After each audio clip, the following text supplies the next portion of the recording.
back up on you on the side.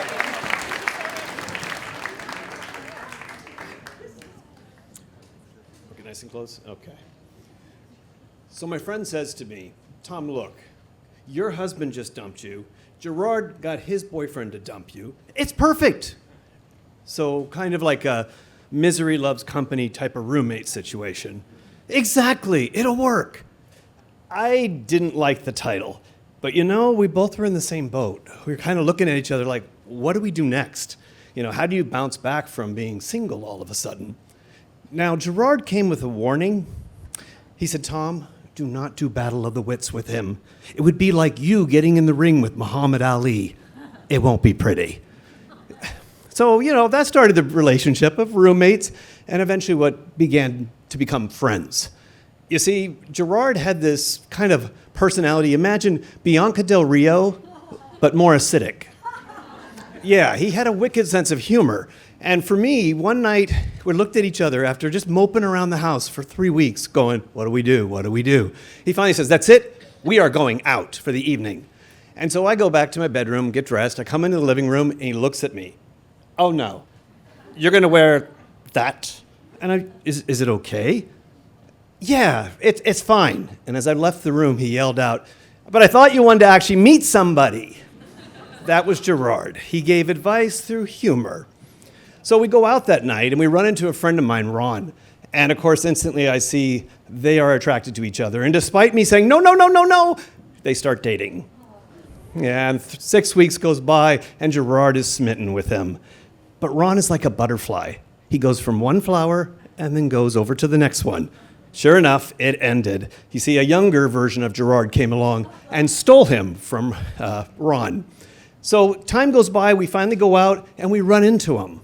And they're in the bar, and Ron makes the fatal mistake of bringing him over to introduce him to us. And before he can say the guy's name, Gerard cuts him off and goes, oh, I know who this is. But I got to tell you something about the guy. He was wearing a dog collar. It wasn't that kind of place. And Ron was holding his dog chain. He goes, oh, no, I know who this is. Lassie, where's Timmy? Is Timmy in a well? Go get help. Go find help. Go, Lassie, go. Ron tried not to laugh, but he did. Lassie was really upset. Gerard would not let it go. Throughout the whole evening in the bar, he would yell, Lassie, come here, Lassie. And that name has stuck with that poor guy for 30 years. But that was how we dealt with our pain. Gerard was the type that would just find humor in the weirdest places. We would riff on each other. Now, I was warned about him, and to be honest, I was not good at riffing and making fun of humorous situations. I was more his source material, but it got us through some really difficult times. Well, Gerard, unfortunately, had even more difficult times ahead of him. He started to develop the results of having been HIV positive for many years, at a time when, there just wasn't good treatment for people with AIDS. So he quit his job, but before he did, he took out a lot of credit cards, kind of like an insurance policy. But then he got the idea of, I want to do a bucket list. He started traveling, he bought jet skis, he lived life to the fullest. But eventually, he reached a point where he had to go back home to be with his family, to get care of, basically. And now this phone call comes in, and it's the one I've been dreading, because I know this is not going to last. And it's his sister. And she says, if you want to see Gerard, he's in the hospital. You got to come now. And truth, I really didn't want to go. I mean, it's not how I want to remember. I don't know what to say. What do you say? You're going to get better. No, he won't. We all know the end of this story. And so I'm dreading it. And I get to his hospital room, and his dad, who is estranged from him, is there. And that tells me this really is it. And his mom and his sister are over in the corner crying. And then there he is in the center of the room in a hospital bed. He's naked, sweaty, had oxygen mask, connected to all sorts of stuff. The only thing he's wearing is a sheet that covers his modesty. And I look at him, and I'm like, what am I going to say? And I say, you look like shit. I hear a gasp from his mom, but I don't stop because Gerard coughed. And I said, honey, what's with this look? I mean, you're naked, you got a loincloth off. All I need to do is get you some wood. You look like Jesus Christ. And he takes the oxygen mask off, and he sits up in bed. He said, you did not go out in public like that. I raised you better.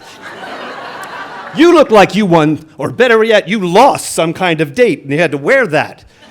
And we do the one thing that has got us through so many difficult times, and that is riffing on each other and making each other laugh in the worst situations. And he goes off on me again. You are not dating Skip still. Yes. He says, I'm going to get you a little sweater that has the big L on it, and it won't mean for Laverne. It'll be loser. And we just have this wonderful moment, and the whole mood of the room changes. 2 days later, Gerard left the hospital. It wasn't expected, and it wasn't until 7 months later that he passed. I am so grateful for his sense of humor and how he taught me that in most difficult situations, if you find humor, you can get right back on your path. Now, he had the last laugh. You know, misery does love company. Remember the credit cards? Guess whose phone number was on every one of those applications?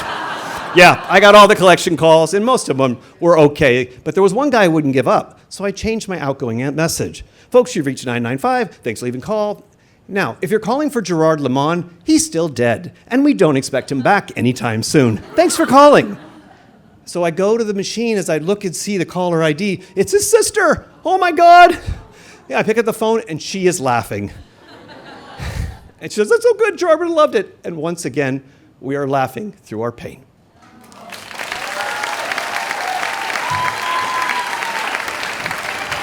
Keep it up. Keep it clapping for Tom. Tom, our storyteller, Tom.